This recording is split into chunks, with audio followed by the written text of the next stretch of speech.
Chapter 3. The Director. We got lucky, Luna said as she stepped up to the sink and lowered her hood.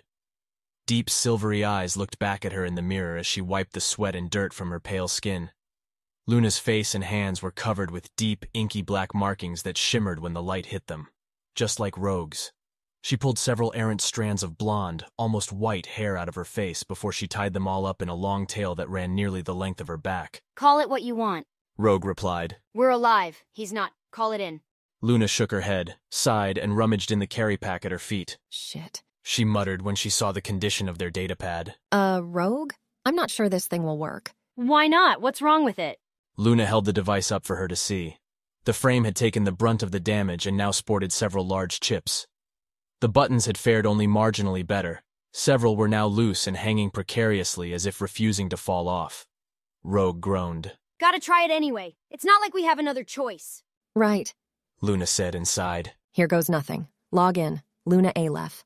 The pad chirruped, and then the scratched, partially cracked screen lit up with a basic interface. Well, that's something. She muttered. See? They'll take anything. Rogue replied with a certain smugness in her tone as she entered the clean booth. Contact to... Luna began, but before she could finish her sentence, the screen flashed, then fell dark and silent. Luna held the pad up again, waving it. Oh, Rogue? What now? Rogue asked, sticking her head back into the room. Luna smiled sweetly at her companion. This datapad that'll take anything? It's just crapped out. What? Rogue snapped, stumbling out of the clean booth again and pulling her trousers up as she approached the sink. She snatched the device from Luna and scowled at it, turning it over and over in her hands. It was fine a sec ago. It can't just...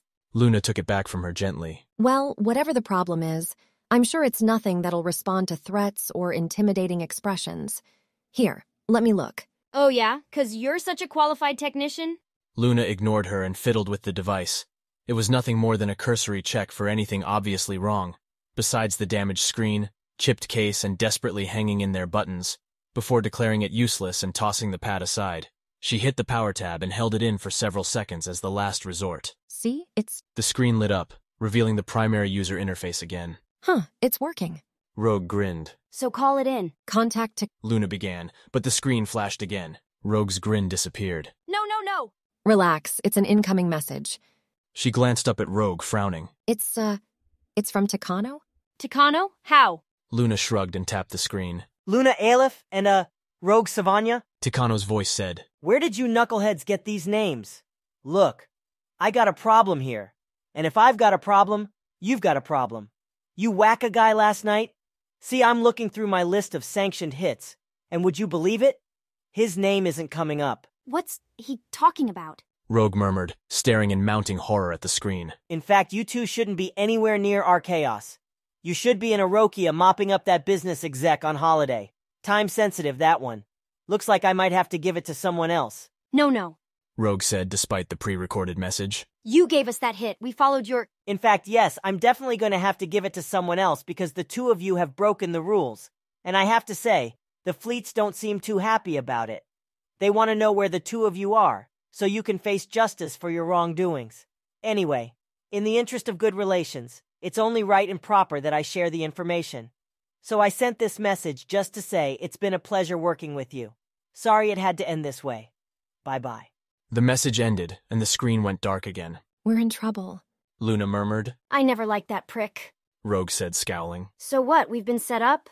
Took a hit we shouldn't have done? Luna's face had drained of what little color it had. That's what it sounds like. Great. So now what? You know what? The fleet will dispatch hunters to track us down.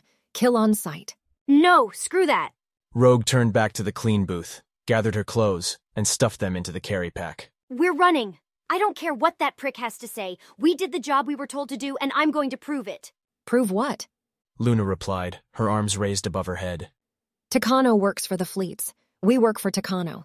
They'd likely kill us just to cover up for him. I refuse to believe that. Takano gave us a bad job.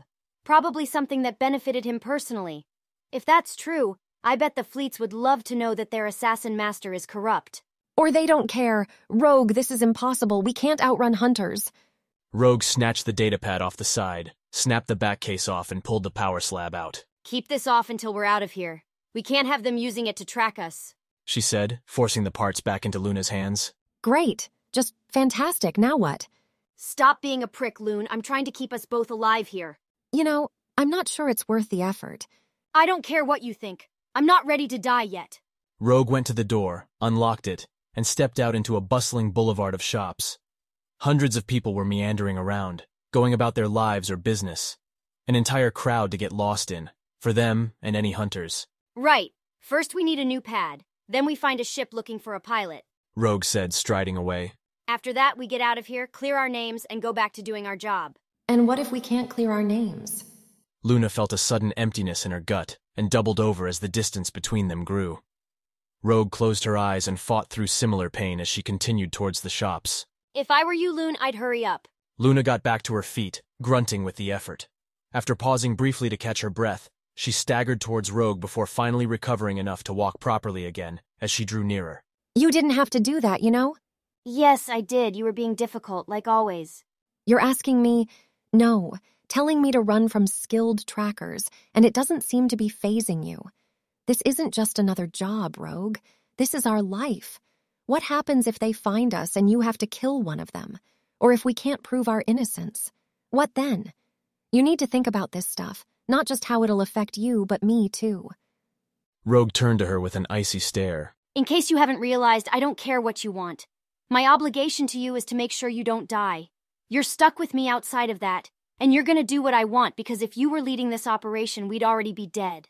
I would walk away from you in a heartbeat if I could, but we both know that isn't possible. So either do something about it or shut up and get in line. She focused on the storefront, where many secondhand datapads and other consumer electronics reflected bright lights off their screens or polished metal edges. Now, which one?